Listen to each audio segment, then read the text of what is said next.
के साथ में कुछ भी घटना हो गई है और वो वापस मायके चली जाती हैं, और जब लड़कियां खुश होकर मायके जाती हैं तो सब उसको प्यार देते हैं, देते नहीं देते। अगर हमारी बेटे 2-4 दिन के लिए आते हैं तो चाहे भाई हो, बहन हो, माँ हो, बाप हो, दादी हो, सब प्यार करते हैं उसको।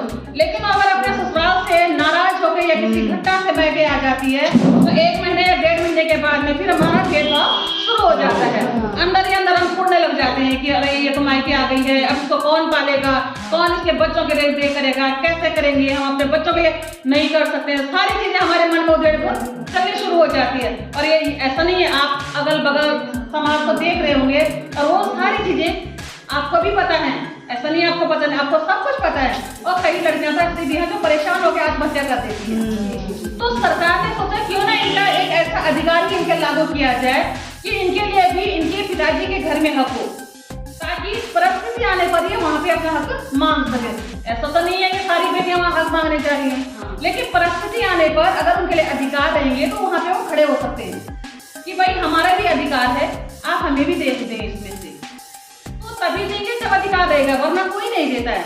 अगर कोई बेटी को मायके जाके बोलेगी ना मेरे नाम पे कर दो थोड़ी सी जमीन, सब चिढ़ने लग जाते हैं, उससे बात ही नहीं करेंगे, बुलाएंगे नहीं अगले दिन, बुलाएंगे नहीं अगले दिन। सही, बिल्कुल सही।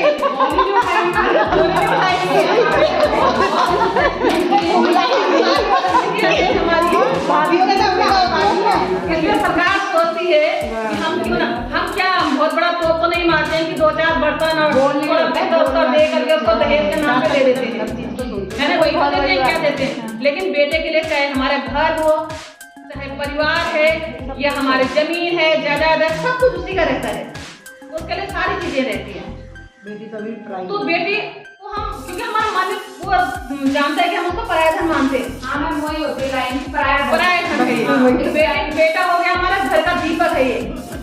अभी भी अब तो नई युवा पीढ़ी आ गई है, उनमें थोड़ा सोच का परिवर्तन हुआ है कि बेटा बेटी एक समान, फिर क्यों भेद करे इंसान। वो सोच उन बच्चों के अंदर आ गई है। किसी का अगर एक बेटा हो रहा है तो उसको दूसरे बच्चे की आवश्यकता नहीं हो रही, किसी की अगर बेटी हो रही है तो उसको दूसरे बच्चे की आवश्यकता नहीं हो रही, क्योंकि उन बच्चों की सोच थोड़ा बदल रही है। नए समय में नए बच्चों की सोच को बदलाव में आ रहा है। लेकिन मेरा मानना ये भी है कि हम कई बार हम सोचते एक ही बच्चा बहुत है, चाहे लड़का लड़की कुछ भी हो, हम चाहते कि 2 संतानें तो कोई कम नहीं, क्योंकि आज के समय में बहुत सारी घटनाएं हो रही हैं, बहुत सारी परिस्थितियां हो रही हैं। तो कम से कम ये तो है। और दूसरा ये हो रहा है कि हमारे जो परिवार के संस्कार है वो खत्म हो रहे हैं। अब देखो हमारा एक बच्चा है, उसको ना तो ये पता कि चाचा क्या होता है, ना उसको ये पता कि ताऊ क्या होता है, ना उसको ये पता कि बहन क्या होती है। वो रिश्ते हमारे खत्म होते जा रहे हैं, कुछ भी नहीं, वो सारे खत्म हो रहे हैं। कोई किसी भी एक पे ही निर्भर रह रहा है। और वो बच्चा कई बार, कोई बच्चा तो बहुत अच्छा निकल जाता है, कोई बच्चा उसको आदत ही नहीं होती कि सामूहिक में कैसे रहना है। तो ये भी हमारे लिए माताओं के बहुत सोचने का विषय है कि हम भी सोचें इस चीज को, अपने परिवारों में भी सोचें कि नहीं 2 बच्चे होने चाहिए। चलो एक बेटे के अगर एक ही 2 बच्चे तो तो थोड़ा सा इसका भी हमें ध्यान देना चाहिए। और जो एक हमारी पहले से प्रकृति है कि अगर हमारी पहले जमाने में क्या होता था, अगर किसी की बेटियां हो गई हैं शुरू में और लगातार उसके यहाँ तक 9 बेटियां भी हो गई हैं, उसके बाद तक उसने इंतजार किया बेटे का। अब वो चीजें खत्म हुई है, नई सोच के साथ नए बच्चों की वो चीजें हमारी खत्म हुई है। ठीक है, ये तो हमारी भेदभाव है। और आप